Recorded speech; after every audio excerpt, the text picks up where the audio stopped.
Bom dia novamente a todos que nos veem e ouvem. Agradeço novamente a participação de mais de 72 fundações, 700 pessoas inscritas de todos os estados do país. Todos os estados comparecem a esse evento, que eu considero o maior em termos geográficos, porque todos os estados estão presentes e o Distrito Federal também.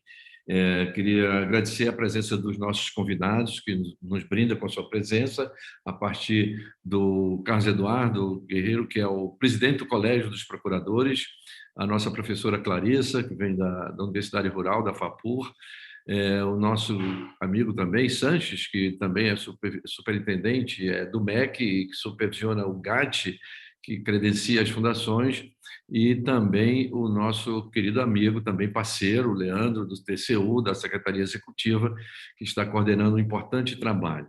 Essa mesa vai tentar buscar nas origens das fundações de apoio, afinal, o que é que elas são, para onde elas caminham, como se credenciam, como elas são autorizadas a funcionar e o volume de burocracias que elas recebem para dar conta do objeto dela, que é gerenciar as pesquisas das nossas universidades.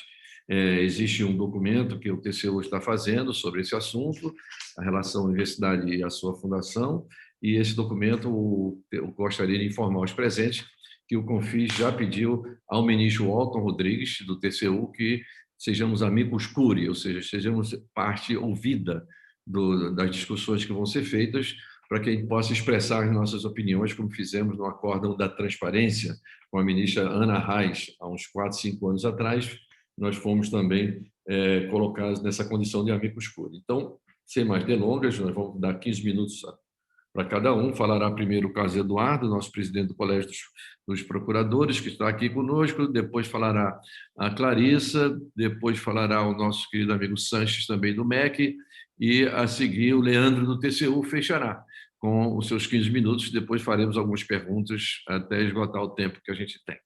Muito obrigado novamente e passo a palavra para o Carlos Eduardo.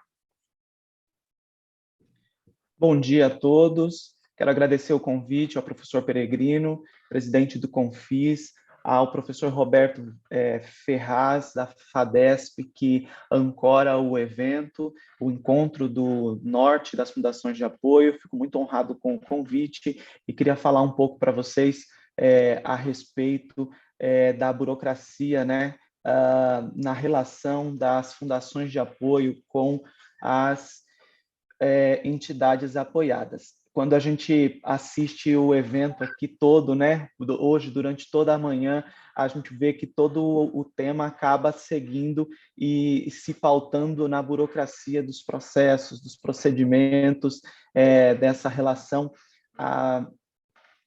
às fundações de apoio. E aqui, falando um pouco do marco legal, né, as fundações de apoio têm um papel de extrema importância para operacionalizar os recursos captados pelas universidades para desenvolvimento de ciência e tecnologia. Ela atua nessa captação desses projetos e o que vem reforçado de modo bem importante pelo Marco Legal de Ciência e Tecnologia, que nasceu de uma emenda constitucional em 2015 e gerou o Marco Legal de Ciência e Tecnologia, que a gente pode dizer que revolucionou, pretendia revolucionar a relação das instituições com a comunidade externa em geral, o ambiente produtivo e social do país, né?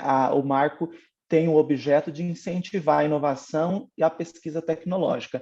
No entanto, na prática, o que a gente vê, infelizmente, é que o marco não é aplicado pelas instituições, ele não é bem visto, talvez, pelas pessoas, pelo controle, embora ele tenha sido muito claro em todo o seu contexto, em todo o seu teor, no sentido de estimular essas atividades científicas e tecnológicas, promover a interação da universidade, das ICTs com o setor produtivo, incentivar a criação de ambientes produtivos para que isso pudesse ser colocado em prática e, principalmente, simplificar os procedimentos de gestão para ciência, tecnologia e inovação. Simplificar o procedimento de gestão, de controle e de prestação de contas para o tema, né? Agora, é interessante uma fala que o professor Peregrino sempre nos coloca, sempre nos colocou, né? Nós não estamos inventando a desburocracia, nós não estamos inventando o tema e falando dele por mero capricho ou tentativa de facilitar ou defender a fundação, as instituições. Nós estamos falando do tema porque ele está na lei e, infelizmente, na prática, no dia a dia, nós não vemos ele aplicado. O marco legal trouxe como princípio a simplificação dos procedimentos. E essa simplificação, infelizmente, hoje, para a grande maioria, só ficou no papel, né? Infelizmente, o decreto 2018, o decreto 9283, que regulamentou a lei de inovação, né, que é a lei 10.973, a maior impactada pelo Marco Legal de Ciência e Tecnologia, veio reforçando tudo isso em 2018, então, traduzindo um pouco do que a lei trazia ali, constituindo estímulo às parcerias, né? A constituição de alianças estratégicas, cooperação entre as ICTs, o governo e as empresas, com a fundação de apoio, através das fundações de apoio, na tríplice hélice, muito bem como o professor, o professor João Dias, da FUNPAR, colocou, a fundação ajudando a segurar essa tríplice hélice, mas, infelizmente, não muito bem vista por alguns atores desse sistema, né? O decreto trouxe facilidades para transferência de tecnologia, ou seja, colocando para a gente condições, possibilidades de transpor a ciência produzida, o conhecimento produzido na instituição para a sociedade em geral. E muito importante também esse destaque aqui, rápido que eu faço, o decreto estabeleceu instrumentos jurídicos para essas parcerias, né? Colocou ali o termo de outorga, o acordo de parceria, o convênio, tentando segurar um pouco dessa onda de 10, 20, 200 instrumentos jurídicos para essas formalizações de parceria, ainda mais quando com a participação das fundações de apoio, que para muitos é desconhecida. Então, o decreto trouxe ali para a gente, para a universidade, eu acho que é importante dizer, o marco legal feito para as instituições, para as ICTs, né, executarem a ciência e tecnologia, trouxe um ganho imensurável. Mas por que nós vamos ver a partir de agora que na prática isso não aconteceu, né? Não tem acontecido e cabe a nós aqui, nesse importante evento, em todos os eventos que tratam de ciência e tecnologia, disseminar essas informações, né? Porque a prestação de conta simplificada não foi abraçada pelas instituições, porque a prestação de conta simplificada não é bem vista por alguns controles, né? A gestão simplificada, a desburocracia do nascimento dos processos, dos projetos que muitas vezes eles morrem no nascedouro.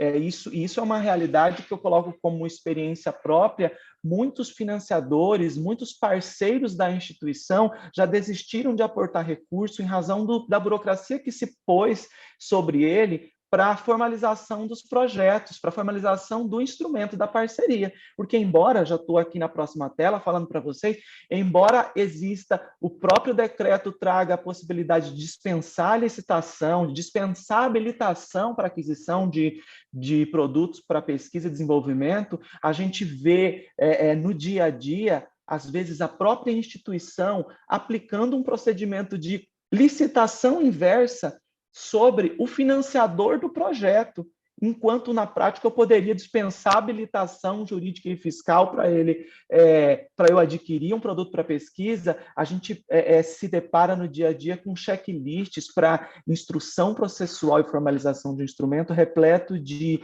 itens desnecessários, excessivos, injustificáveis. Então, não só dentro da universidade, como do controle, de todo o controle que a Fundação sofre, né? A gente fala, a Fundação de Apoio é a entidade mais fiscalizada do Brasil, porque é a fiscalização interna da instituição, é a fiscalização do TCU, do TCE, dos próprios organismos, das empresas, dos entes financiadores, enfim, a fiscalização é tão excessiva que criou um ambiente de paralisação. É isso que a gente sente na prática, e é isso que mostra um levantamento que o Confis fez no final de 2020, agora recente, e que perguntou para o ponto final da questão, para o pesquisador, para o desenvolvedor da ciência brasileira, como ele via, como estava a vida dele depois do Marco Legal de Ciência e Tecnologia, de 2016 para agora. E vejam, o pesquisador disse que 52% dos pesquisados acreditam que a burocracia aumentou. O que é assustador para a gente avaliar, porque a gente vem ali de um período em que o processo, né, a relação era um pouco nebulosa, porque você não tinha um marco legal claro. Aí você passa, a gente era balizado por acórdãos do TCU, por decisões internas e entendimentos internos pessoais da administração superior, às vezes da instituição. E quando você passa a ter, então, um marco legal, um norte a seguir, um decreto regulamentador, é óbvio que o que a gente precisaria ver nesse resultado aqui seria o contrário. 53% tinha que acreditar que a burocracia diminuiu, e não. E pior ainda, né? 71% desses pesquisados, desses pesquisadores que foram consultados, entendem e percebem que a burocracia emerge da própria instituição a que ele está vinculada. E outros 67 acreditam que essa burocracia vem dos órgãos de controle, em efeito cadeia. Né? Outros 37 atribuem o excesso aos órgãos financiadores, ao próprio concedente do recurso, e 27% imputam essa burocracia às fundações. Nesse cenário todo, a gente morre de burocracia. Morre de burocracia a pesquisa, a inovação, porque se impõe tanto papel, tanto processo secundário, e realmente, quem nos antecedeu aqui, não me lembro exato quem falou, professor Barros Neto, se eu não me engano, disse: ninguém nunca me perguntou a importância do que eu estava produzindo, o que eu estava desenvolvendo enquanto pesquisador. Isso é uma triste realidade. A pesquisa está debaixo de todo esse emaranhado de burocracia que se coloca sobre o pesquisador e vem caindo em efeito cadeia, né? A gente vai produzindo em efeito cadeia. Fundação, controle, universidade, fundação e pesquisador, que se coloca lá amarrado, não consegue fazer sua pesquisa, desenvolver, produzir seu conhecimento, porque precisa preencher uma centena de formulários, uma centena de assinaturas, vírgulas, vistos, enquanto ninguém quer saber se o que ele está produzindo é necessário, importante, e infelizmente isso não é só no ponto de vista para o lado do nascedouro do processo, o desenvolvimento da produção do conhecimento adquirido. A gente vê isso em todos os aspectos, e professor Peregrino tem acompanhado um levantamento que nós temos feito junto ao credenciamento, junto ao MEC. Dr. Marcelo Morales, do MCTI, colocou um pouco, né? O GAT ele é formado pelo MEC e pelo MCTI, e a gente tem dificuldade de todas as ordens, né? Passando aqui a falar um pouco sobre a nossa condição de fundação de apoio, nossa condição de gerenciar administrativa e financeiramente os projetos das universidades, das ICTs, das instituições de ensino como um todo. A gente tem dificuldade na própria condição nossa, que é o credenciamento, que, via de regra, seria um procedimento simples, previsto em um único artigo do Decreto 7423, que elenca alguns requisitos ali documentais que uma fundação precisa ter para ter essa condição ali, para ter essa chancela de gerenciamento, e na prática a gente vê entendimentos ali desse grupo, infelizmente, professor Carlos, às vezes divergente entre si,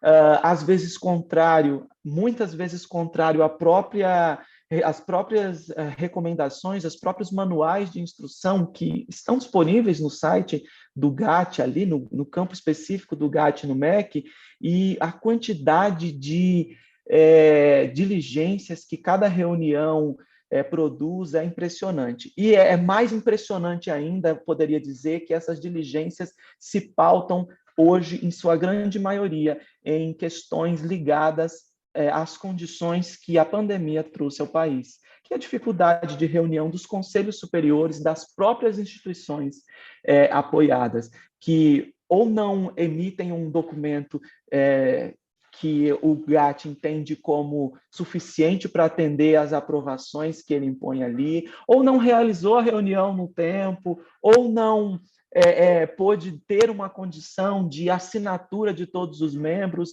60% das diligências, isso é um número que o Confis, nós produzimos em conjunto, Confis, professor Fernando Peregrino, o Colégio de Procuradores, a coordenação do colégio tem trabalhado na avaliação de cada reunião que o GAT teve, né? A gente teve o resultado de uma reunião ontem, que está disponível no site do MEC, e é impressionante a quantidade de diligência e a ausência de, eu vou dizer, sensibilidade para o momento. E é isso que eu quero encerrar minha fala colocando isso para vocês.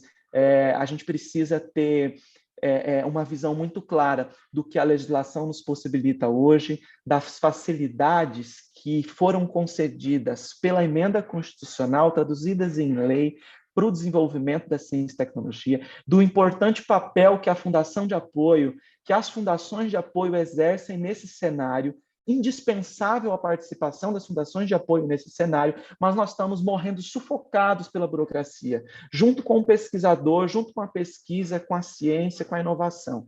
É um grito de socorro que eu faço aqui em nome de todos os colegas. A sensação é sempre essa quando nos reunimos, conversamos, e esse é um ambiente que a gente pode utilizar para colocar esse grito de socorro, pedir a ajuda dos parceiros. A gente precisa dar os braços e nos vermos como parceiros. Nós não estamos aqui contra o controle, tentando defender uma facilidade para a fundação, para a universidade, para o pesquisador. Nós estamos defendendo o desenvolvimento do país, e o desenvolvimento do país passa pela ciência, tecnologia e inovação, e as fundações de apoio são muito importantes para isso acontecer. Nós somos o elo, fazemos a ligação ali desse contexto e apoiamos a universidade na captação, na gestão desses recursos, e conseguimos colocar isso em prática. Sem as fundações, isso poderia acontecer, lógico, mas seria muito mais complexo, muito mais difícil. As fundações foram criadas para traduzir essa facilidade. Essa facilidade está posta ali no Marco Legal de Ciência e Tecnologia. Esse é um apelo não só para o controle, é um apelo para as instituições. Esse resultado da pesquisa realizada com os pesquisadores mostram isso. 71% acreditam que a burocracia nasce dentro da própria instituição. Então, é um momento de nos darmos as mãos, como o professor colocou muito claramente. Precisamos rever os processos internos das instituições e trilhar um novo caminho. Muito obrigado, é isso que eu tenho a contribuir com vocês. Meu telefone de contato, e-mail, caso precisem tirar alguma dúvida, aqui não sei se será possível, mas estou à disposição de todos. Obrigado. Obrigado, Carlos Eduardo, pela palestra muito interessante, dando conta da burocracia sobre as fundações. E eu passo, para não perdermos tempo, para a professora Clarissa, que vai falar sobre a sua experiência em relação a esse controle, né? Aos seus estudos sobre esse controle. Bom dia a todos, então. Bom dia, professor Peregrino. Preciso começar agradecendo o convite, o honroso convite, para poder discutir esse tema desafiador, né, e constante nas nossas rotinas, né, de trabalho na Fundação e nas universidades. Então, não posso começar também sem saudar o restante dos integrantes, né, dessa discussão, o Dr. Carlos Sanches, Dr. Leandro Brum e o Dr. Carlos Eduardo Guerreiro. Também agradeço às fundações da região norte, parabenizo por esse encontro e pela oportunidade de discutir temas tão relevantes à nossa atualidade, né, como preservação da Amazônia, pesquisa e controles. Bom, eu talvez, né, por vício de formação, eu sou química, a gente parte da observação da natureza, né, uma ciência empírica, e eu me detive em alguns exemplos bastante específicos que me soaram muito representativos daquilo que a gente quer chamar atenção e discutir aqui. Então, em particular, inclusive o doutor, né, Leandro Brum se comunicou com as universidades em novembro do ano passado, né, solicitando o que eu acredito ser um estudo de base para que se pudesse mapear esses tipos de instrumentos de pactuação tão diversos, né? E realmente se encontrou uma variedade impressionante, onde o professor Peregrino começou o nosso encontro dizendo se encontrar em dificuldade de gerir. Professor, você não está sozinho, não. Todos nós temos essa dificuldade em gerenciar, mas a pergunta é, todos eles são realmente necessários? A gente precisa desenvolver essa habilidade? Né? E aí eu acredito, agradeço ao Dr. Leandro Brum por ter encaminhado, né, esse questionamento à Procuradoria-Geral Federal, que emitiu um documento, de vez em quando, né, as CGUs, as AGUs, eles emitem uns documentos que para mim são um primor.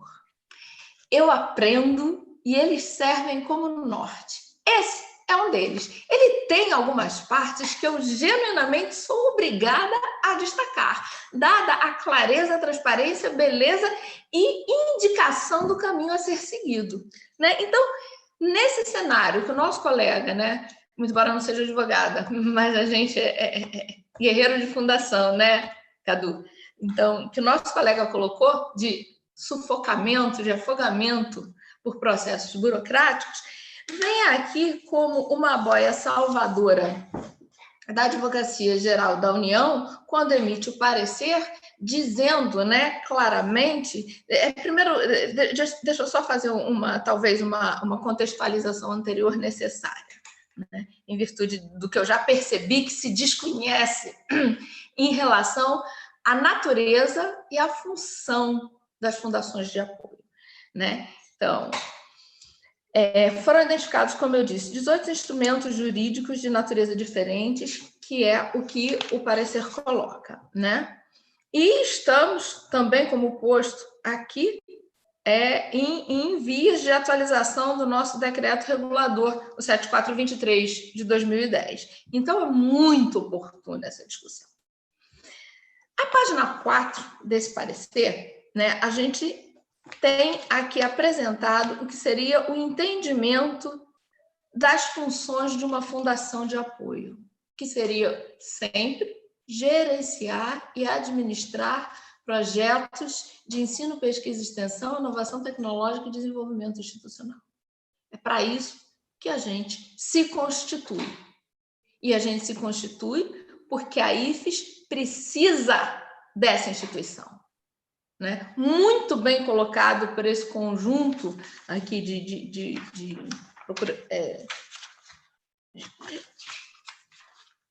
especialistas, eu diria, do TCU. Eles dividem os fluxos de processos intrínsecos a uma IFES em processos de fluxo contínuo e descontínuo. E nós, enquanto fundação de apoio, atenderíamos aqueles processos de fluxo descontínuo, que tem demanda específica e temporalidade definida, certo? Então, isso eu também achei bastante esclarecedor. Nós gerenciamos projetos que eventualmente aparecem sob demanda ou por necessidade institucional de ensino, pesquisa e extensão, né? Exatamente, a página 9 desse parecer, ele remete, né, no fluxo de processos descontínuos. Olha que coisa maravilhosa. A estrutura do negócio jurídico entre a IFES e a Fundação de Apoio materializa-se no seguinte esquema. A IFES assume a obrigação de transferir recursos à Fundação de Apoio para que esta, em nome próprio e mediante remuneração previamente acertada, Alguns chamam essa remuneração de ressarcimento ou de custos operacionais, porque somos uma instituição de natureza privada sem fins lucrativos, mas temos colaboradores, pagamos, né, conta de luz, de água, temos despesas para o nosso funcionamento. Então, a gente precisa de recursos. Repito, pertencemos ao terceiro setor. Não temos fins lucrativos. Para que, então, a Fundação realize contratos e pagamentos para atender ao projeto.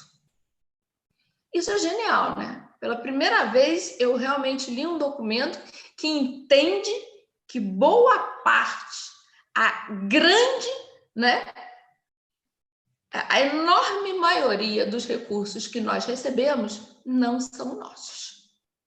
São para gerenciar os projetos, eles pertencem aos projetos. E o Decreto 7423, se não me engano, no seu artigo 6º, coloca como documento fundamental, inclusive a Controladoria Geral da União estabelece que ele sim deve, né, receber atenção, e ele é discriminado detalhadamente, é o plano de trabalho. Porque ele diz como nós gastaremos esses recursos quando da execução do projeto. Esse documento, ele é chave. Dada a pluralidade, diversidade de assuntos, áreas, temas que constituem uma universidade, os projetos acadêmicos, eles sofrem formatos, eles inclusive devem ter formatos distintos. Mas a forma como a gente gasta o recurso, e aí eu vou além, não somente público, mas também privado, se no interesse público, esse é objeto, sim, de maior atenção. Continuando. Então, ela é autorizada para que ela realize contratos e pagamentos para atender ao projeto. E a Fundação de Apoio assume a obrigação de gerenciar tais recursos. Ela empresta o seu nome, fazendo contratos e pagamentos no interesse do projeto, prestando ao final, obviamente, contas a IFES quanto à legitimidade da aplicação dos recursos transferidos para a gestão ou ao ente financiador, né? Eu ainda acrescentaria aqui. Ok. Então, eu acho que a gente entendeu como funciona e para que serve, né, uma fundação de apoio. Sendo privada, claramente nós estamos dentro de um arcabouço jurídico muito mais ágil do que aquele que a Lei 8666 permite, né? Mas o nosso colega Carlos Eduardo mostrou que talvez não tão ágil quanto ele pudesse ser ainda. Ok. Aí, novamente, esse parecer muito interessante nos remete uma outra observação que me deixou feliz, porque foi a primeira vez que eu vi um órgão de controle, um órgão orientador do controle, manifestar uma diferença entre os contratos que existem entre uma IFES e a sua fundação de apoio e aqueles que a IFES celebra com outros entes de natureza jurídica privada. Isso está textualmente transcrito nesse parecer. É o item 67, quando eles fazem alertas iniciais relacionados ao tema. Olha que coisa interessante. E aí eles colocam, né, que antes de entrar propriamente no desenvolvimento do tema da natureza jurídica, onde ele converge para uma discussão, basicamente, se pode ser convênio ou se deve ser contrato, né? Ele faz esse alerta. O primeiro alerta é que não se pode confundir, no âmbito das políticas da educação, ciência, tecnologia e inovação, os negócios jurídicos firmados entre a IFES e os demais terceiros que a demandam ou a financiam, tanto terceiros públicos quanto terceiros privados, com os negócios jurídicos firmados entre IFES e fundações de apoio. É preciso fazer essa preciso fazer essa ponderação, porque o sistema normativo vigente, especialmente a Lei 10.973 de 2004, tipificou vários negócios jurídicos em seu texto, mas ao assim fazê-lo, focou prioritariamente o primeiro grupo de negócios jurídicos. É dizer, praticamente, que todo o conjunto de negócios jurídicos tipificados por esta lei visam a cuidar dos negócios jurídicos havidos entre as IFES e terceiros, públicos ou privados, e não dos negócios jurídicos firmados entre IFES e Fundação de Apoio. Certo? Nesse contexto, né, eu fico feliz de perceber que começa a haver uma percepção jurídica dessa diferença, acredito que por conta do nosso papel. E aí, né, não consigo me furtar a uma pequena provocação, que seria aquela que eu trago para mim mesma, que eu me questiono. Se nós somos criados, uma fundação de apoio é criada porque a IFES precisa dela.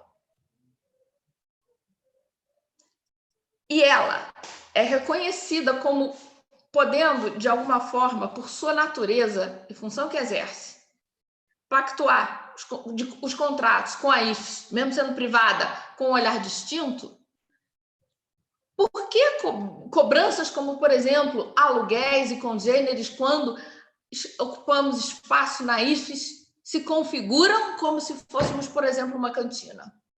Eu não consigo entender isso. Porque, veja, uma instituição cria outra porque dela precisa. Certamente a instituição criada ocupará o lugar no espaço, né? Esse ponto, inclusive, me chamou a atenção quando, no Futurice, as organizações sociais puderam ocupar livremente espaço nas IFES. E isso não foi concedido ainda. Mesmo agora tendo um olhar, né, jurídico diferente para o nosso relacionamento. E, para finalizar, né, eu gostaria de dividir com vocês uma percepção que tive ao longo desses poucos anos, né, de fundação de apoio. Na realidade, às vezes eu vou para algumas reuniões, né, nos conselhos superiores para aprovar alguns projetos institucionais e eu ainda sofro perguntas do seguinte tipo: mas esse projeto, qual é o lucro que ele traz? Essa pergunta ela me remete à lona, porque ela me transporta, né, para um local onde eu vou ter que começar lá de trás a explicar como é que funciona uma fundação de apoio. Qual é o controle que a gente gostaria, né, eu pelo menos falo por mim, de me submeter? A gente não está pedindo uma licença para matar, né? Não é porque a gente agrega, não é porque a gente desenvolve vacina, não é porque a gente faz ciência e tecnologia que a gente pode gastar o recurso de qualquer maneira. Em nenhum momento se está colocando desta forma, tenho absoluta convicção. Não é uma licença para matar, não é uma licença para roubar o que a gente está pedindo. O que a gente está pedindo é que se concentre, talvez, as atenções, principalmente do fisco, no quanto que uma fundação agrega mais do que ela retira da sua instituição de apoio. E quem diz isso claramente para a gente é a política de ressarcimento, que tem que estar claramente estabelecida na resolução normativa exarada pela IFES apoiada. Uma fundação de apoio só faz o que a IFES deixa ela fazer. Um exemplo rápido, simples, é o seguinte: você pega um grupo de pesquisadores que submeteu um projeto, por exemplo, a um CT Infra, e conseguiu comprar um equipamento extremamente necessário para uma determinada finalidade, numa área de conhecimento, que faz um conjunto de medidas onde você só tem, por exemplo, 10 no país. E deles depende dessa análise, né, seja ela qual for, algumas conclusões, alguns avanços. É interessante, inclusive estimulado pela FINEP, que lança o CT Infra, que se preste serviços. Então, nós vamos arrecadar com a prestação desse serviço, disponibilizando a toda a comunidade acadêmica nacional a possibilidade de utilização desse equipamento. Ok. O que se faz com o recurso que é recolhido? Qual é o percentual dele que vai para bens de capital? Posso posso colocar tudo em bolsa? Qual é a estrutura do ressarcimento da resolução normativa? Essa é, na minha avaliação, posso estar errada, por favor, me corrijam, me ensinem. Essa é a pergunta primeira que eu, enquanto órgão de controle, para saber se nós estamos realmente com uma fundação de apoio, com a execução dos projetos gerenciados, crescendo ao longo do tempo ou não. É muito importante que se tenha clareza nesse processo. Então, a fundação recebe o recurso, depois ela instala o equipamento, depois, através da utilização desse equipamento, ele se mantém e ele também pode ser utilizado uma parte. Como é que é essa discussão? A gente deixa isso sempre a cargo de cada IFES, do bom senso. Os meus 51 anos me ensinaram que o bom senso é a qualidade mais distribuída no globo. Todo mundo acha que tem. Então, eu entendo que a política de ressarcimento deixa muito claro, né, o relacionamento entre a apoiada e a fundação de apoio, do ponto de vista contábil, e traz para as fundações de apoio um reconhecimento que até hoje a gente luta para ter. Por isso é o tempo. Então, eu acho que era basicamente o que eu gostaria de dizer, né? E ouvir, talvez, com os colegas, aprender com eles, se esse ponto de vista é equivocado. Obrigada. Obrigado, Clarissa. Você foi na gênese, sim. É na relação que se estabelece entre a IFES e a Fundação, a relação pecuniária também, né, como você destacou, que se tem a natureza no nosso papel social, né? Afinal de contas, quem criou não fomos nós, quem criou foi o Congresso Nacional e o país, né? As fundações de apoio não são criadas ao Léo. Então, vamos lá. E agora eu vou passar, com muita honra, a palavra ao nosso querido amigo Sanches, do MEC, que discorrerá, eu apenas lembrando, Sanches, a gente tem muito interesse no projeto, do decreto 7423, que está em processo de renovação, apenas para pontuar você.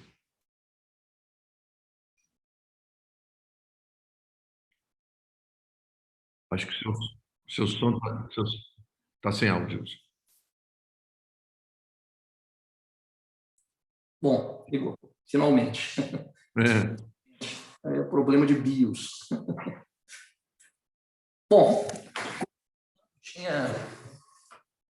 já está a apresentação aí? Perfeito. Tá? Clarissa, desculpa, né? Agradeço primeiro aí ao Fernando pelo convite, tá? Muito bom. Tá? É sempre um prazer poder estar aqui com vocês. Clarissa, sou docente, fui estagiário, tá? Usando fundação, fui professor usando fundação, fui coordenador de projeto, fui de conselho de fundação, tá? Defender isso nos conselhos superiores da universidade. Então, isso que você me fala me toca muito, tá? Digamos assim, eu já nadei nesse aquário, eu conheço muito bem essa piscina, tá bom? O que acabou acontecendo? Eu acabei assumindo a coordenação, tá, um ano passado, em março do ano passado, em março, dentro da CESU, de um setor, tá, que eu vou estar comentando aqui com vocês. Tá? Então, só para ter uma ideia da CESU, né? 69 universidades, 283 campos sede, praticamente a gente tem aí quase 1,5 milhão de alunos de graduação e pós-graduação, 95 mil docentes, os números assustam, espalhados no Brasil todo. Tá? As fundações têm um papel preponderante dentro disso. E quando eu fui convidado para a CESU pelo diretor Eduardo, eu assumi a coordenação de planejamento acadêmico, pesquisa e inovação. Tá?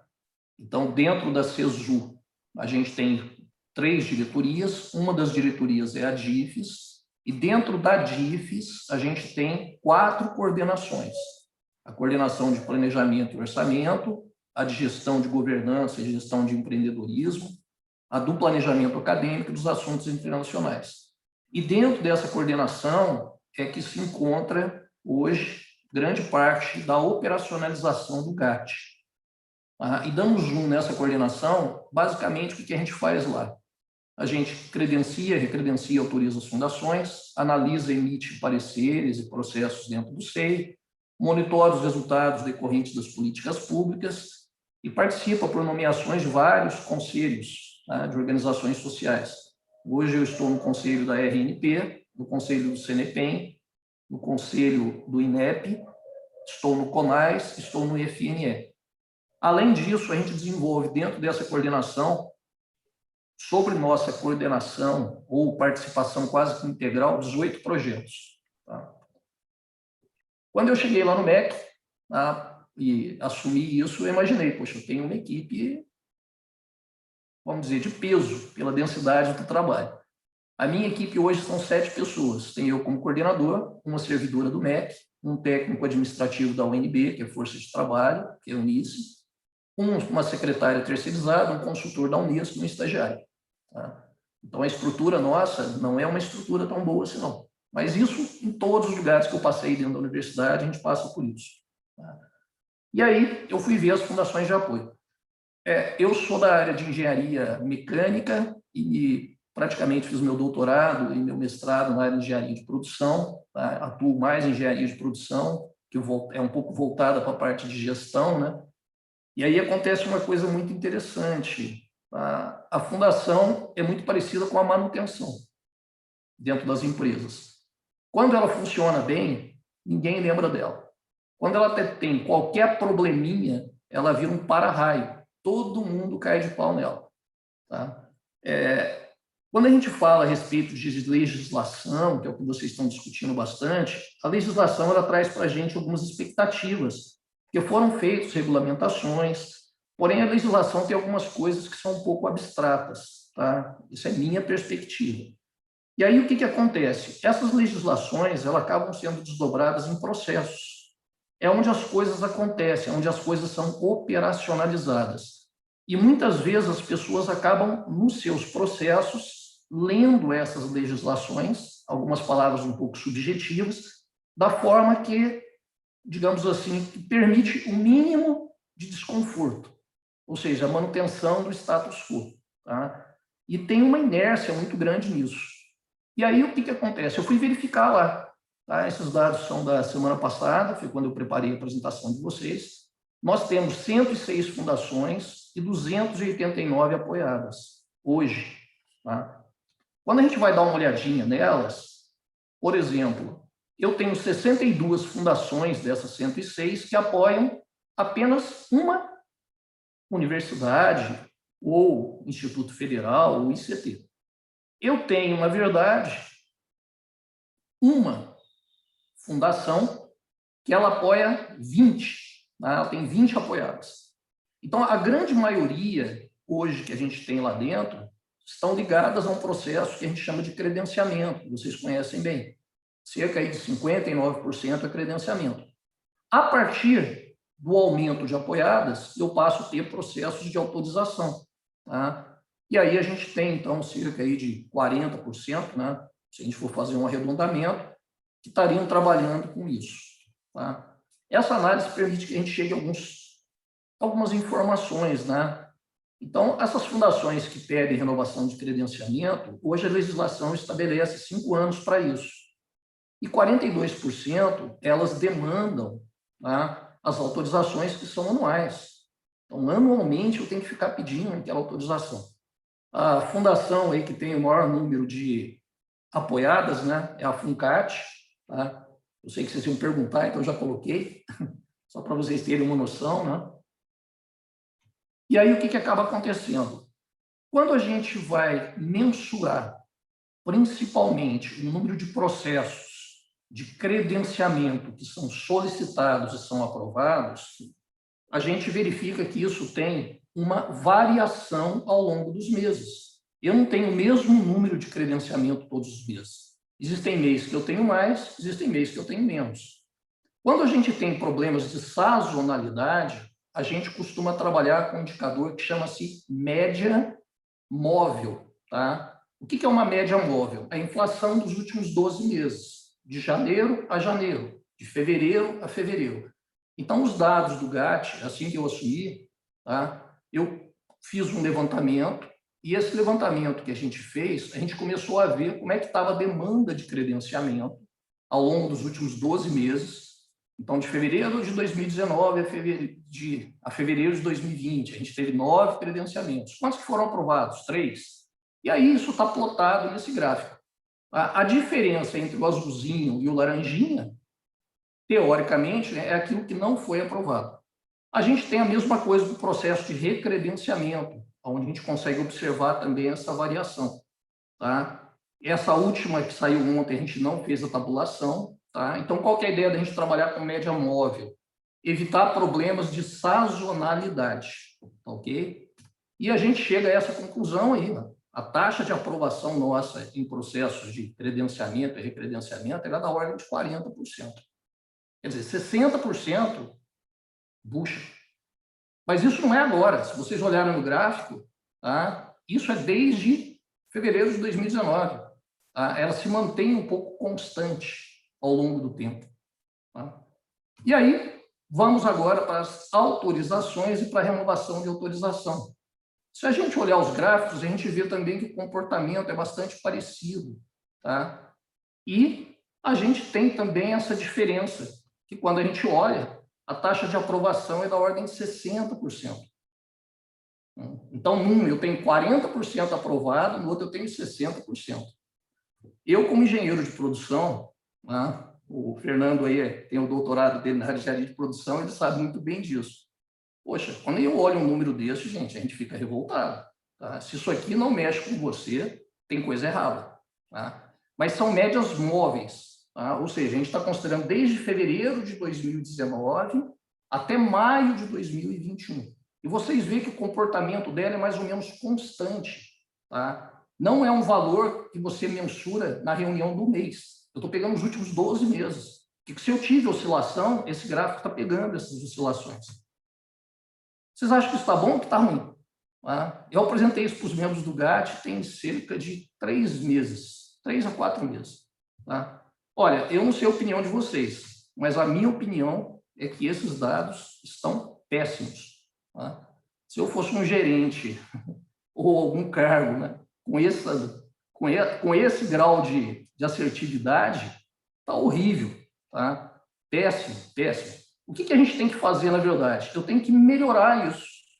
Quando a gente fala em melhorar isso, a gente vai olhar o processo. Tá? O que é o processo? É como isso funciona. E lá a gente usou uma ferramenta da engenharia de produção, tá, que chama mapeamento do fluxo de valor. O que é o mapeamento do fluxo de valor? Se vocês olharem a parte inferior dele, tá, onde tem essas escadinhas aí, ele mostra como que isso funciona. É um mapeamento de processo. Essas bolinhas que vocês estão vendo aí de amarelo são o que o pessoal do GAT, tá, relatou como problemas. Tá? Então, agora eu estou dentro do aquário. Então, o pessoal falou lá, por que acontece aqueles números horríveis que a gente viu? Atraso na documentação física, duplicidade de processo, falta de documento no SEI, troca de membros do GAT, a fundação não conhece o status da solicitação dela, tem diligência, né, onde o critério do GAT não está muito claro. Tá? Então, a gente tem tudo isso aí. Pô, beleza. Tá? Então, a gente viu como que a gente está, o que está acontecendo, mas aí vem o seguinte, o que eu vou fazer para melhorar isso? São as ações. A primeira coisa que a gente fez e que ainda está sendo desenvolvido é um guia de decisão. Tá? Dentro do que o Carlos Eduardo falou, meu xará aí, né, Carlos? O que acaba acontecendo? As pessoas, quando vão tomar uma decisão, eu tenho que ter um guia. Quando eu estava membro da FAPEMIG, a gente tinha um guia de decisões. O que esse guia faz? Ele te orienta em decisões, principalmente onde você tem divergência. Mesmo que cada um avalie individualmente o processo do GAT, isso é relatado, tá, na reunião do GAT. Então, você relata, mostra as dificuldades que você teve para tomar uma decisão, se a fundação vai ser aprovada, ou se ela vai ser diligenciada. Então, a gente elaborou um guia de decisão. Uma coisa extremamente simples para evitar subjetividades. Uma outra coisa que está sendo feita muito importante, tá? Se vocês olharem aquelas bolinhas lá, isso está muito relacionado ao decreto. Tá? Então, como é que funciona o decreto? Você tem que fazer uma minuta com as alterações, a exposição de motivos e uma nota técnica. Quando a gente começou a trabalhar com esse decreto lá atrás, Fernando lembra, né? Liguei para o Fernando e falei, Fernando, pô, me ajuda, né? Então, o Carlos Eduardo participou disso, o Fernando, para a gente discutir o que a gente tinha que mexer nesse decreto. E aí, como é que funciona, vamos dizer assim, a nossa trilha do decreto?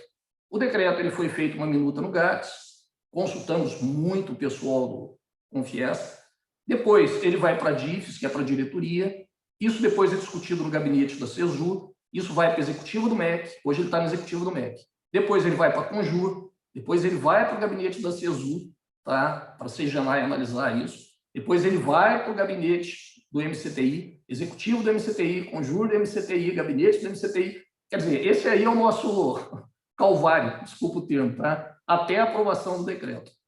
Tá? O início dele foi em agosto de 2020, Fernando lembra bem disso, tá? Vocês participaram ativamente dessa discussão e das alterações do decreto. Não vou falar muito a respeito disso, porque nós não temos tempo para isso, tá? Mas a gente pode deixar um dia especial para isso. Tá? Só que tem uma coisa muito interessante. Essa alteração do decreto é um daqueles 18 projetos que eu falei que a gente tem. E ele é um projeto que foi considerado pelo secretário, tá, como um projeto prioritário dentro da CESU. Eu fico muito feliz, porque a gente tem a lista de todos os projetos da CESU. Esse é um projeto prioritário. Qual que é a vantagem de ser um projeto prioritário? É uma pedra dentro do sapato. Tá? Então, o Fernando sabe bem disso. Tá? A gente também está desenvolvendo lá o software das fundações de apoio, tá? Porque eu gostaria muito que esse software já estivesse pronto, só que o que acaba acontecendo? Esse é o cronograma dele, e a gente teve alguns problemas ao longo do desenvolvimento, tá? Porque o funcionário que fazia a coleta dos dados para passar para a programação, né? Ele teve troca 3 vezes. Primeira vez, estava indo muito bem, o cara saiu, ficamos 4 meses parados. Aí entrou um outro. Até o cara entendeu como é que funcionava a fundação, como é que era credenciamento, autorização. Esse cara saiu, e agora entrou outro. Rotatividade. Tá? Mas o software está indo e também é um projeto prioritário dentro da CESU. As lições que eu aprendi até agora, tá? Nesse 1 ano e meio que eu estou aqui dentro da CESU. Primeiro é o seguinte, extremamente importante o papel do TCU e do Confies. Tá? São vocês que fazem com que o software seja prioritário, a alteração do processo seja prioritária. Então, o Fernando, muitas vezes, ele sabe o que eu estou falando, né? Entra em contato, fala, poxa, como é que está isso? Que pé que está? Precisa desse apoio, tá? Então, o TCU, muitas vezes, o Leandro, né? O acórdão tal, eu tive uma reunião hoje, antes de vocês estar falando com vocês a respeito do acórdão do TCU, que prevê o desenvolvimento desse software, poxa, esse acórdão foi em 2018, por que esse agora não está pronto? Tá? Então, o que acontece? Isso tem um papel fundamental, porque isso faz com que a gente tenha foco, tá? E que isso seja prioritário na listagem do secretário. Toda sexta-feira, quando a gente tem reunião, o secretário pergunta como é que está o desenvolvimento do software, como é que está o decreto. Tá? Aí você fala, está indo bem, joia, ou não está legal. Tá? Então, eu entendo que para a gente poder remar junto, a gente está todos no mesmo barco, vocês podem ter certeza disso. Sou professor, tá? Vou voltar para a universidade, provavelmente.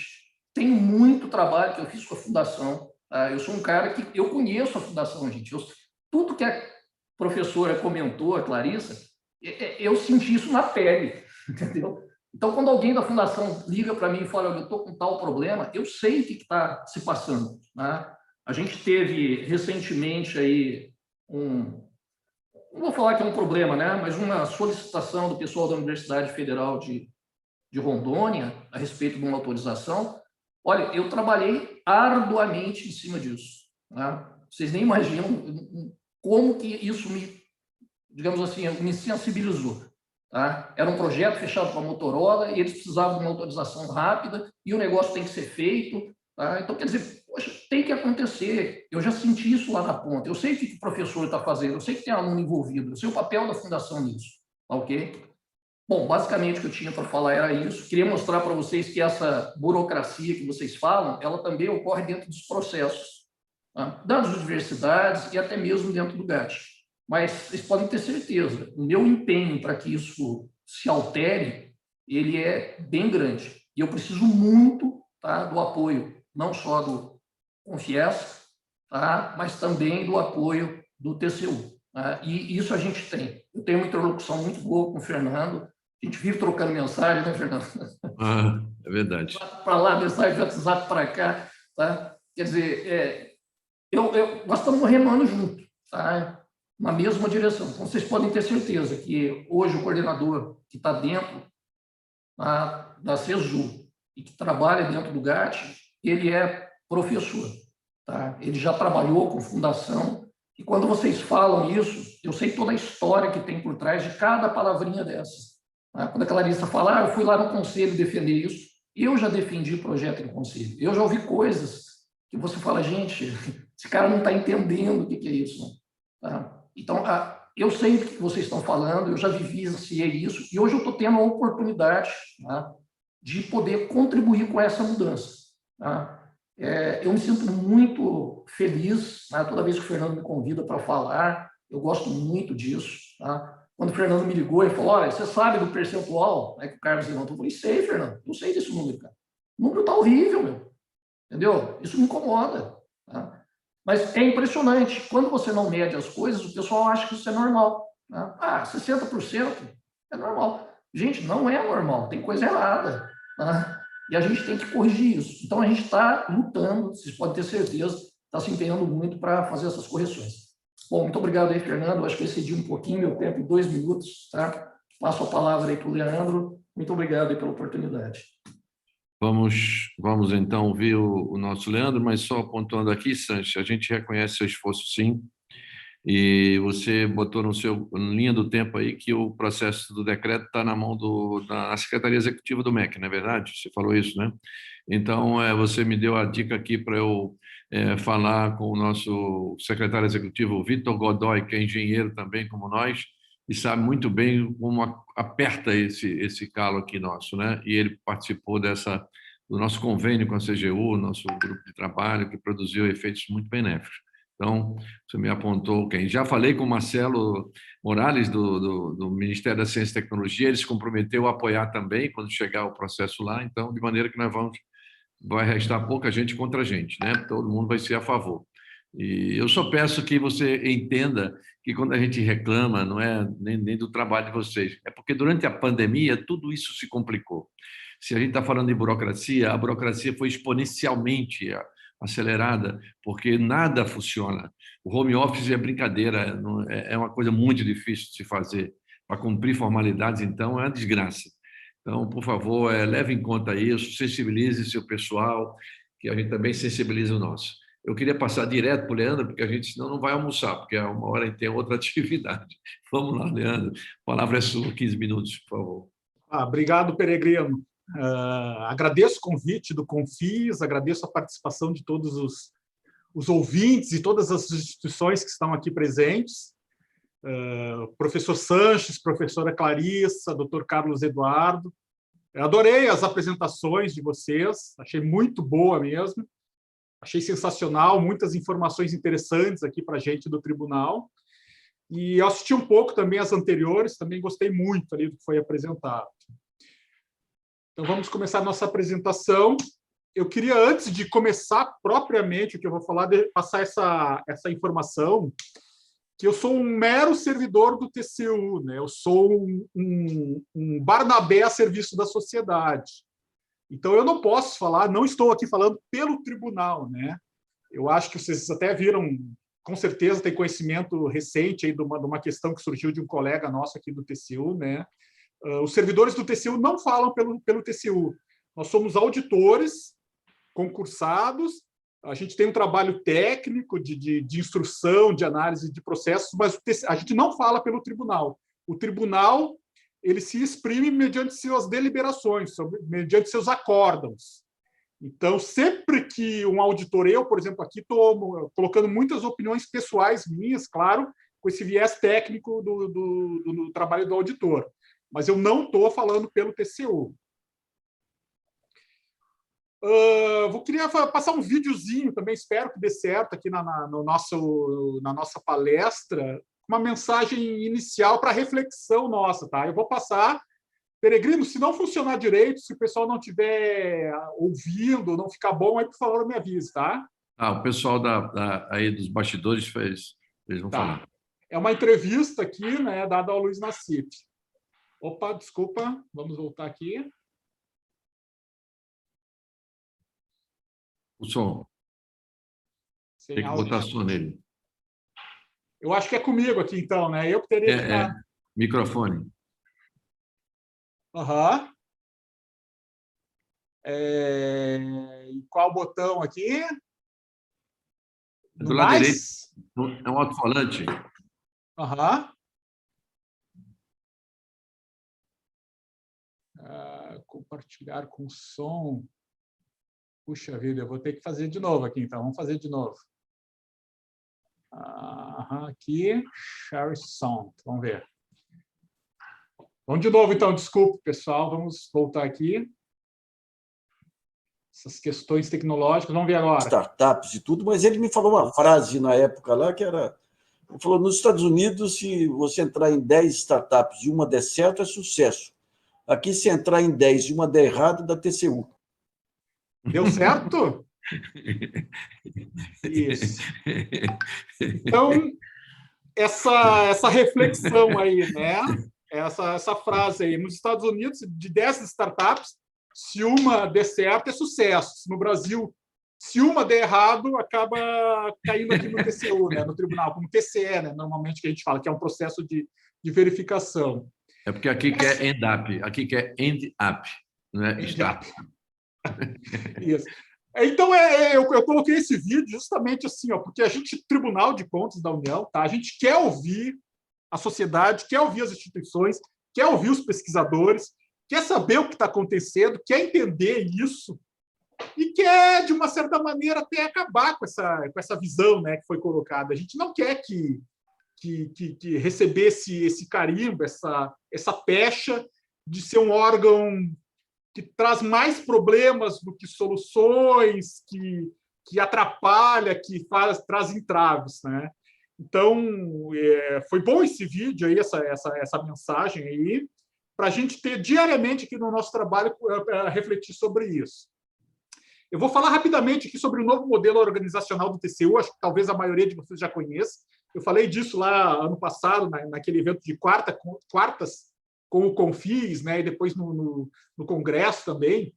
2 anos atrás, a estrutura de controle externo do TCU era descentralizada. Então, o TCU tinha secretarias de controle externo em cada capital, e cada secretaria do TCU, digamos, fiscalizava, tinha atribuições sobre os seus órgãos federais do seu estado. Então, aqui no Rio Grande do Sul, por exemplo, a secretaria, eu fico aqui fisicamente em Porto Alegre, a secretaria do TCU em Porto Alegre fiscalizava as universidades federais aqui do Rio Grande do Sul, as 6 universidades, e os projetos com as fundações aqui do Rio Grande do Sul.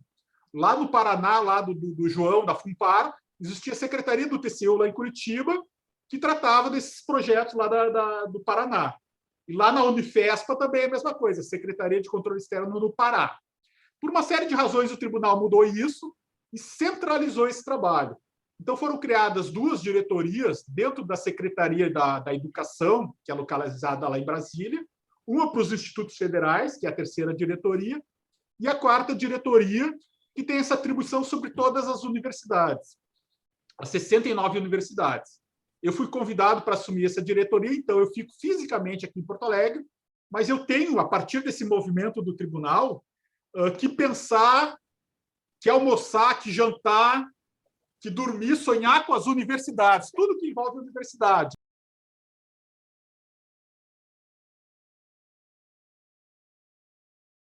Trabalhar lá os indicadores acadêmicos, gestão patrimonial, enfim, todas as áreas das universidades. Eu trabalho na área de educação, especificamente com universidades. Então, existe outra secretaria, que é a CSEX Desenvolvimento, que a gente chama, que tem a clientela do Ministério da Ciência e Tecnologia, né? Então, a gente trabalha junto, em sintonia, mas alguns aspectos, assim, quando saem da clientela de universidades, a atuação não é nossa aqui, não é da nossa diretoria. Vamos lá.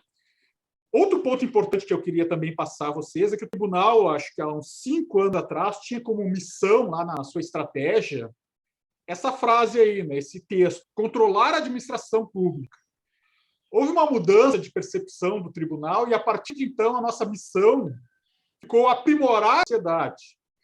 Eu acho que isso é importante, né? Às vezes a gente vê aquelas frases nas paredes, nos quadros de órgãos públicos, de empresas, mas isso direciona o nosso trabalho também.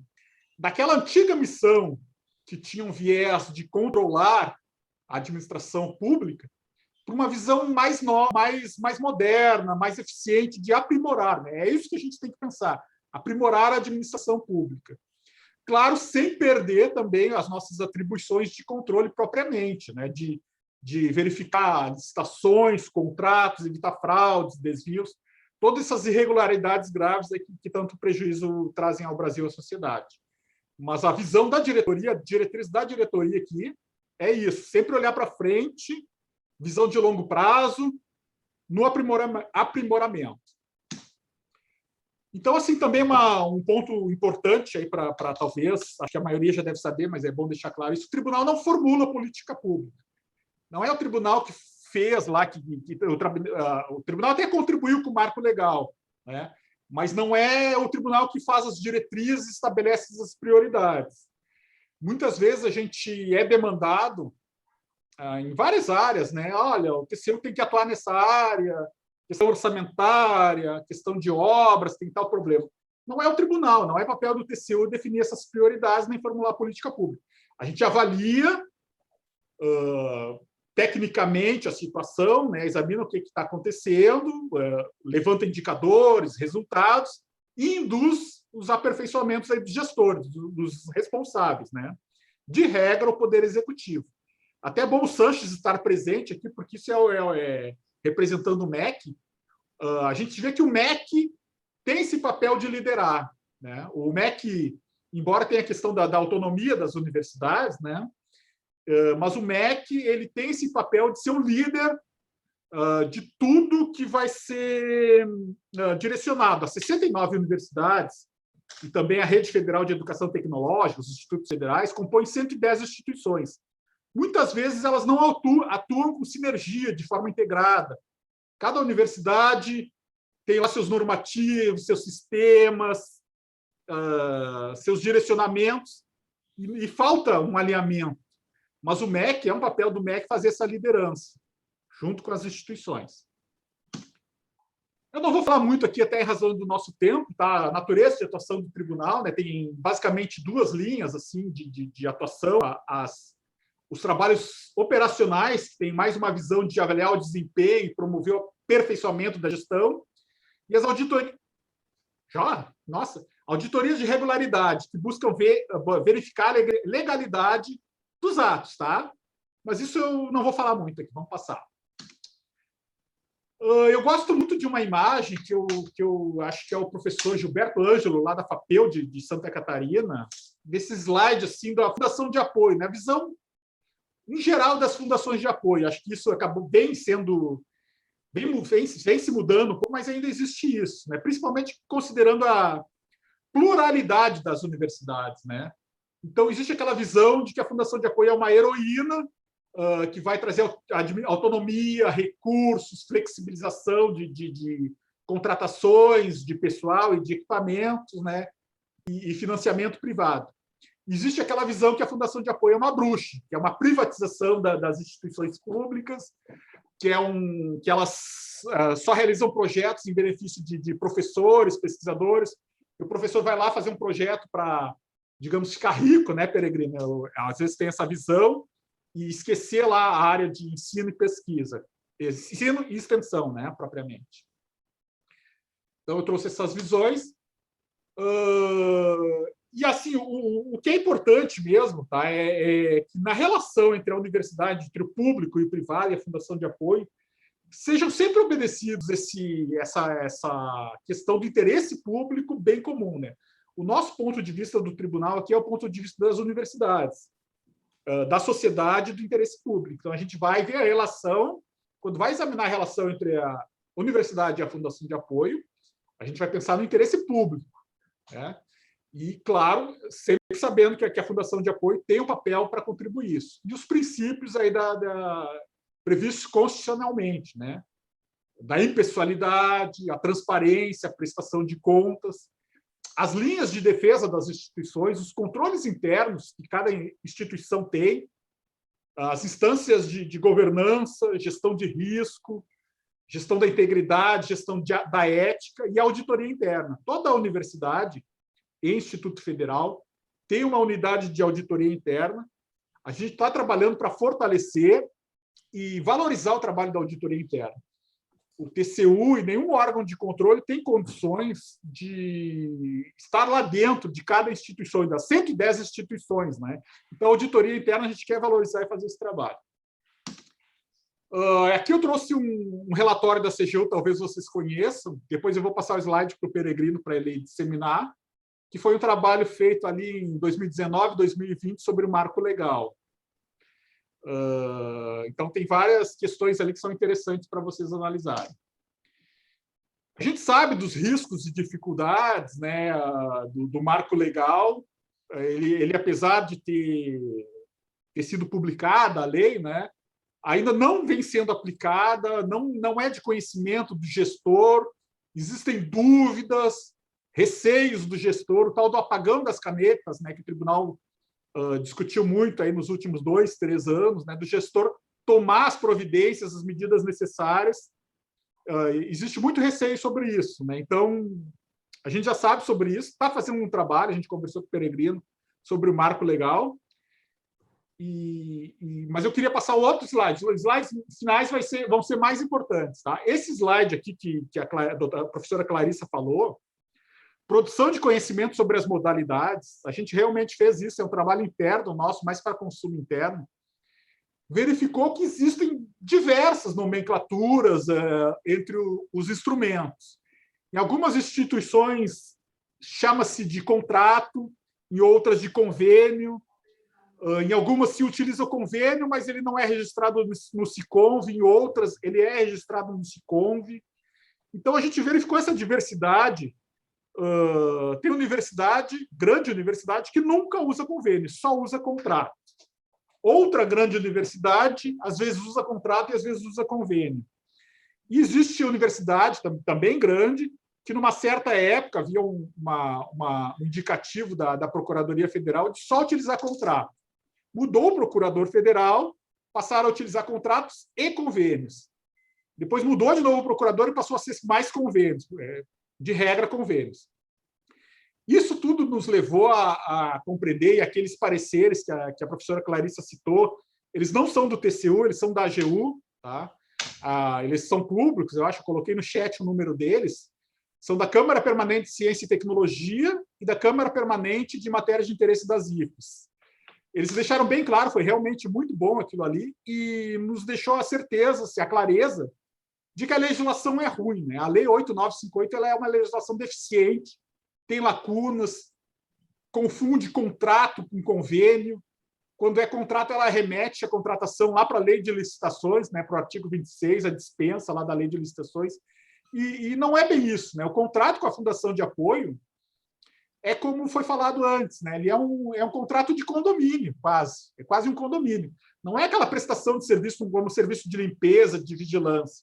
Ele é um contrato diferente da Lei 8666 e, tampouco, ele é convênio. Ele não é o convênio do Decreto 670, aquele convênio que o Ministério da Saúde ou qualquer órgão federal faz com uma prefeitura, por exemplo. Não é isso.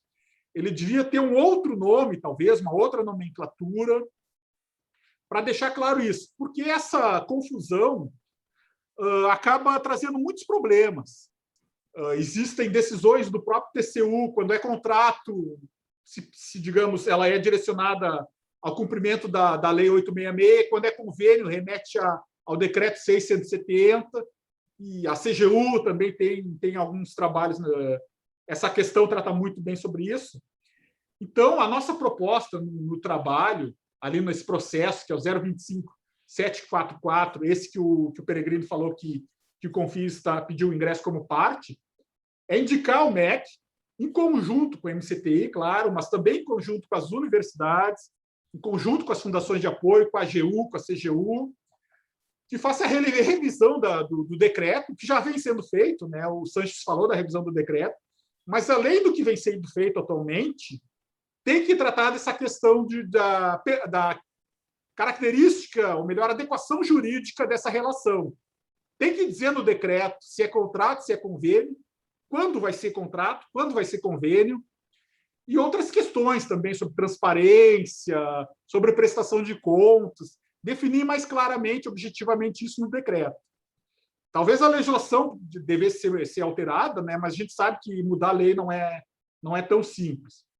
No mesmo processo, esse tem uma questão que é a incorporação dos instrumentos na plataforma Mais Brasil.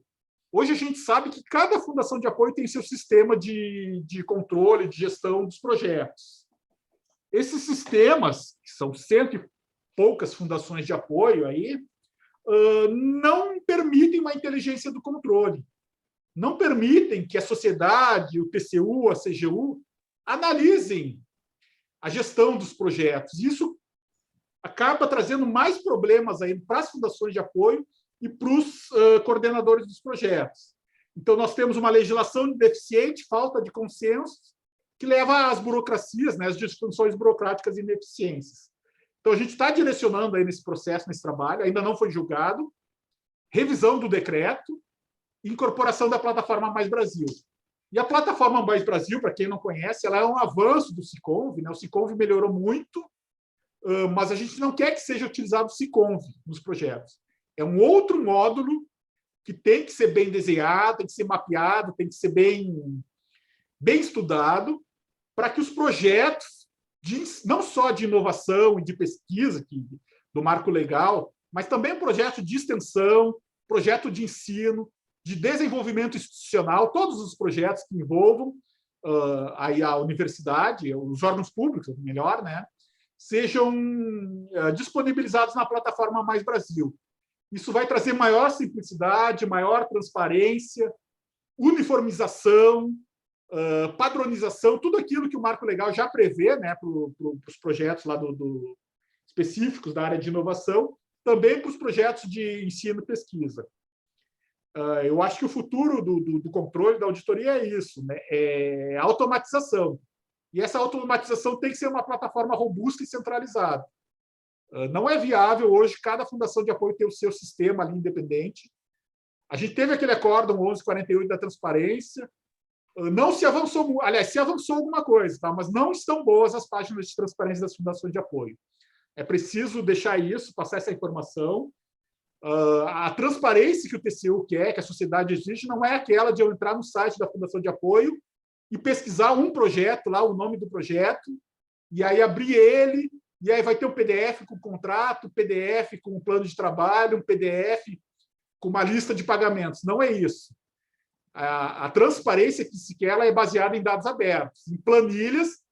Eu tenho que entrar num sistema e consultar todos os pagamentos que foram realizados, por exemplo, as empresas contratadas, todas as bolsistas, do ano de 2020, por exemplo. Quem recebeu bolsa de um projeto? Do ano inteiro de 2020, quais valores, qual o nome dessa pessoa, em que projeto? Hoje, essa transparência não está adequada.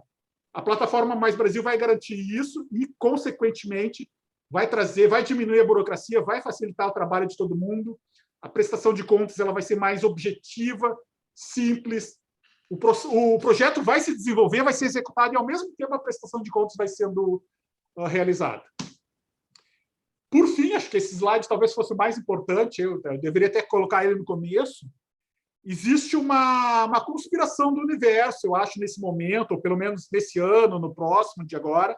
A criação da diretoria de universidades aqui do TCU, ela, de alguma forma, vai colaborar com isso. Eu acho que é importante, foi importante isso, para a gente ter uma visão mais sistêmica e consolidada. O MEC, lá, o secretário executivo do MEC, ele é oriundo da CGU, ele assinou, inclusive, aquele termo de entendimentos com Confis, né? Então ele conhece do assunto. O pessoal da CESU é fantástico. O Sanches, o Eduardo, o Tomás, é um pessoal que vem de universidade, conhece do assunto. Então, acho que esse momento, e o tribunal, os trabalhos que o tribunal está fazendo em relação às disfunções disfunções burocráticas, desenvolvimento nacional, redução da desigualdade, eu acho que ajuda, é o momento certo agora para que todas as instituições, os órgãos, possam fazer um trabalho de melhoria disso. E passar daquela problemática que já foi tão debatida, né? Já tem trabalho do TCU, já tem trabalho da CGU, já tem a AGU envolvida, e partir para soluções mesmo, né? Então, a gente está aqui de portas abertas para analisar as dificuldades e partir para realmente soluções. O que precisa ser definido? A gente já sabe que o instrumento jurídico, contrato, convênio, ou outro nome que se dê, precisa ser aprimorado, precisa ser melhor definido. As aquisições, a questão da DOA, que vocês colocam bastante também, bolsas, alterações orçamentárias, prestação de contas. Então, a gente está aberto a receber a vocês aí para participar e definir trabalhos, tá? Em termos objetivos, já, o que pode ser feito. E aí eu trago uma questão aí para o Confins. Eu estava olhando aquela cartilha de entendimento que foi assinada, né? CGU, AGU, Confins, MCTI, e eu não vi as universidades naquela cartilha. Então, é uma coisa assim, o nosso... O MEC está lá. O MEC está lá. O MEC está, mas as universidades, Peregrino... Não, individualmente, as 69 não estão. Não. Eu digo um grupo de trabalho, a DIFES, né, que representa... Ah, né, você... De alguma maneira. Eu posso responder. Tá, mas enfim, é isso aí. Muito obrigado. Desculpa a passada do tempo. Agora aquela mensagem final, né? Eu vejo assim, a educação e a ciência é o que vai levar o destino do Brasil, dos brasileiros, tá? A gente pode, dependendo de como a educação e a ciência estarem sendo tratadas agora, a gente pode cair lá da beirada, lá do planeta, ou pode, daqui a alguns anos, aí nossos filhos, nossos netos, podem estar levando esse navio, o Brasil, né, a nossa sociedade, lá para Marte, colonizar Marte. Tudo vai depender do que a gente está fazendo hoje, né? Então é isso, obrigado, estou disponível. Eu não vou nem almoçar hoje para ficar aqui disponível para vocês. Obrigado. Obrigado, viu, Leandro? E a sua palestra foi, como sempre, muito interessante e aberta para ouvir. Isso é que importa, né? Ninguém aqui se considera o dono da verdade, nem nós, nem vocês. Isso é muito bom para construir uma solução, né? Mas você falou da confluência de coisas positivas aí, né? Eu acho que temos uma equipe boa aí no MEC, na Secretaria, na CESU, eu conheço todos, e eles são muito abertos, o Sanches e você lá, mas a gente tem uma confluência muito negativa no nosso ambiente de ciência e tecnologia. O FNDCT, por exemplo, foi aprovado na Lei Complementar 177 e não é letra morta, ninguém colocou dinheiro lá, entendeu? São 7 bilhões de reais que a gente tinha para investir em ciência e tecnologia. Enquanto isso, a universidade teve um corte de quase 30% em média. O CNPq com dificuldades de pagar suas bolsas, quando as bolsas sem auxílio. Enfim, as dificuldades elas estão também... Talvez Deus esteja dando um cobertor de acordo com o frio, mas eu não sei, a gente está sentindo muito frio. Porque se tivesse ao menos o dinheiro desses recursos, a gente poderia fazer um belo sistema de informação, capacitar mais a nossa fundação de apoio, treinar nossos colaboradores, mas a gente mal paga. Eu estou falando de uma fundação que é a terceira, quarta fundação do Brasil, e eu estou juntando dinheiro para pagar minha folha hoje, autorizar o pagamento das folhas que vão surgir no final do mês. Então, é muito difícil. Por isso que eu acho que essa colaboração ela vem em boa hora e a gente tem que, assim, nos coordenar melhor. Eu sempre vou repetir uma coisa que está no Decreto-Lei 200 para vocês e para nós também. O artigo 14 diz o seguinte: o Decreto-Lei 200 foi de 1967. Lá está escrito o seguinte: deve orientar a administração pública como um todo. O trabalho administrativo será racionalizado mediante simplificação de processos e supressão de controles que se evidenciarem como puramente formais ou cujo custo seja evidentemente superior ao risco. Os gastos com a burocracia são perdulários. Não é de graça, ela não ocorre e fica e joga no lixo, não. É muito dinheiro que se gasta com essa burocracia e é preciso dar conta dela. Eu já fiz um cálculo, deu 6 bilhões de reais e apresentei no Congresso Nacional esse meu cálculo, porque 25% do tempo do pesquisador é gasto com a burocracia, significa que ele está jogando uma folha, 25% da folha fora, e somando tudo, dá mais ou menos essa quantia por ano. Então, esse é um trabalho, é urgente esse trabalho. Então, eu gostei muito da sua participação, conte conosco, nós vamos tentar entrar com uma amicus curiae. Eu tenho algumas perguntas, mas eu acho que não vai dar para fazer, não, porque eu vou almoçar, vocês vão almoçar, todo mundo vai almoçar, porque a 1h começa a mesa, mas as perguntas serão dirigidas. Eu acho que... Bom, tem a pergunta do Orlando aqui, que está dizendo que é inegável o papel das fundações no desenvolvimento das políticas públicas. Contudo, o olhar dos órgãos de controle continua o mesmo, apesar de todos os esforços de aprender. É um comentário, não é uma pergunta. Né? Então, aqui tem do Josiel Urbaninho de Arruda, a divergência das análises das inúmeras comissões. Que orientação o TCU nos daria para normalizar os entendimentos entre inúmeras comissões? É verdade. Aqui, comissões têm sido criadas para receberem as prestações de contas da DOA. Para eles, cada despesa interna da fundação é pública e tem que ser aprovada. Isso aqui é um grito, isso aqui é um absurdo. A minha DOA eu não presto conta, porque é minha DOA. Né, a minha taxa, sei lá, o que for, ressarcimento pelos custos operacionais. E a lá de Santa Catarina, eles estão pedindo a prestação de contas. O que é isso? Entendeu? O que é isso? E não é o TCU, não, viu? Parece que é o CGU. Isso não condiz com o que eu tenho ouvido falar do Leandro, ou do Leonel, e do Vitor mesmo, na época. Então, coisas assim disparatadas, desiguais, absurdamente desiguais, que atormentam a vida de uma fundação.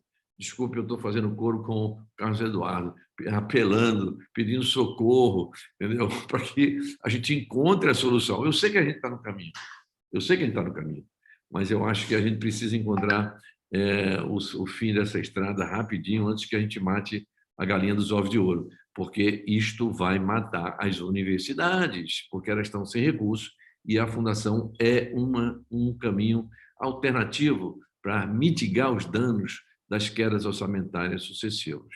Eu não vou conceder mais, já para ter esses comentários que foram feitos, que eu transmiti, eu teria outras coisas a falar também, os participantes, a Clarissa, tudo, mas se vocês quiserem dar uma palavrinha de assinalar alguma coisa, eu vou abrir a palavra para os que participaram da mesa, tá? Para vocês darem uma palavrinha e a gente, então, parte para o final dessa excelente mesa do nosso congresso está operando hoje. Eu passo, então, a palavra para o primeiro, para o Carlos Eduardo, para fazer suas despedidas e a seguir para os demais. Bom, reforço o agradecimento pela participação no evento. Quero dizer a todos que contem conosco, contem com o Confis, TCU, MEC, MCTI, todos contem com essa atuação forte e interessante que o Confis tem junto à construção de políticas que, de fato, beneficiem a ciência, a tecnologia, a inovação, as universidades. A gente está aqui para defender a atuação dessas instituições e juntos juntos podemos construir o melhor caminho para as universidades. Muito obrigado, até logo. Devolvo a palavra. Obrigado. Professora Clarissa. Bom, obrigada. Eu agradeço também pelas trocas, pelos aprendizados, pelo que eu ouvi, mas eu acho que talvez seja importante, antes de finalizar, fazer uma diferença, chamar atenção para uma diferença que eu acho que frequentemente as pessoas confundem. Quando eu me refiro a ressarcimento, eu não estou falando de DOA. Uma coisa, isso vem equivocadamente, inclusive na lei, tratado como ressarcimento. Uma fundação de apoio ela não é ressarcida, ela é paga, porque pela própria Procuradoria, né, Geral Federal, o que nós fazemos com as instituições apoiadas é um contrato para prestação de serviço. Então, nós somos pagos, nós não somos ressarcidos, nós somos pagos. A universidade é que tem que ser ressarcida num projeto quando, né, a fundação, de alguma forma, usa o seu capital humano, o seu recurso, a sua infraestrutura. É essa conta que eu gostaria de ver, em algum momento, né, perceber alguma atenção dos órgãos de fisco em cima disso, desse ponto na resolução normativa. E isso, sim, deve ser cobrado da universidade. Certo? Então, é esse o ressarcimento, porque isso, sim, é genuinamente, do ponto de vista, né, um ressarcimento. O que nós recebemos é despesa operacional administrativa, é pagamento. O que nós temos que retornar à universidade, né, sem que seja configurado enriquecimento ilícito, me valendo das palavras da CGU, né? Mas simplesmente a exata restituição contábil feita projeto a projeto, e com isso nós garantimos monetariamente que colaboramos para o crescimento. Nós somamos mais do que tiramos. Essa é uma palavra, essa eu acho que é uma comprovação inquestionável do papel das fundações. Eu gostaria de ver, em algum momento, essa solicitação vindo dos órgãos de controle. Isso eu acho que seria, talvez, uma discussão muito empolgante. Muito obrigada, uma boa tarde. Passo, então, a palavra ao nosso Sanches, do MEC. Muito obrigado. Eu acho que essas discussões, essas conversas são muito boas, Fernando. Tá? E aí, o teu papel, volto a insistir, o papel do Leandro, eles são extremamente importantes na hora que vocês viram lá projeto prioritário, entendeu? Quer dizer, quais são os meus top 5? Eu quero a fundação lá em cima. Tem que estar lá. E vocês ajudam muito nisso. Então, o que você comentou aí, Fernando, tem hora que, desculpa até o termo que eu vou usar, tem hora que às vezes eu sou até meio inconveniente, tem que ser sim, e quero que você seja mesmo, tá? Você me ajuda, assim como o TCU, muitas vezes. Tá? Eu, particularmente, entendo que nós estamos tentando fazer o melhor. Foi o que o Leandro falou, parece que as coisas se alinharam com relação a isso. Tá? Só que, é óbvio, nós temos as nossas restrições, e a gente, talvez, a maior aí seja o tempo, né? A gente não consiga fazer tudo o que a gente quer no tempo que a gente tem. Tá? Mas você pode ter certeza que a gente está fazendo melhor nesse sentido. Tá? E as lições que eu aprendi ao longo desses 18 meses aí de MEC, né? É que é fundamental o papel do Confis e o papel do TCU. Tá? Sem vocês, dificilmente alguma coisa teria indicativo de mudança. Tá? É impressionante a inércia. Muito obrigado e valeu. Obrigado, Sancho. Leandro, uma palavra. Beleza, obrigado também pelo convite. A gente está sempre de portas abertas, sempre que for preciso a gente quer ser convidado, quer participar dos eventos, das reuniões. E assim, eu tenho uma boa expectativa a respeito daquele nosso processo lá que o Confis pediu acesso para ser parte. E eu acho que é isso, o caminho é isso, o decreto que já está em andamento, né, mas ele tem que ser aperfeiçoado e clarear. Ao momento que ele clarear a relação jurídica entre a universidade e a fundação de apoio, até levando em conta esses pareceres aí da AGU, das procuradorias federais, e sempre conversando com a universidade, sempre conversando com o MCTI, lá, com a CGU também, vai melhorar muito a vida de vocês, viu? Porque já vai dizer se é contrato, se é convênio, ou se é outra coisa, se é um contravênio, e aí vai estabelecer essas questões do ressarcimento, né? A professora Clarissa falou do ressarcimento para as universidades, lá, né, que elas têm, mas existe a DOA também, que ela é, digamos, direcionada, principalmente a partir do entendimento de que é um convênio. Então, no convênio existe lá o ressarcimento, né? Então, por isso. Então, o decreto acho que vai ser um bom caminho, e essa questão da utilização da plataforma Mais Brasil também. O pessoal lá da CEGES, do Ministério da Economia, é um pessoal que está avançando muito, fazendo um bom trabalho lá na plataforma Mais Brasil, eu acredito muito nisso. Quem sabe daqui a uns 2 ou 3 anos, aí, Peregrino, a gente já tem essa melhoria aí. Um abraço, obrigado a todos. Vamos ter sim. Mais uma vez, agradeço a todos, agradeço àqueles que estão nos assistindo e vamos almoçar e voltamos aos trabalhos, por favor, fiquem conosco. Um abraço.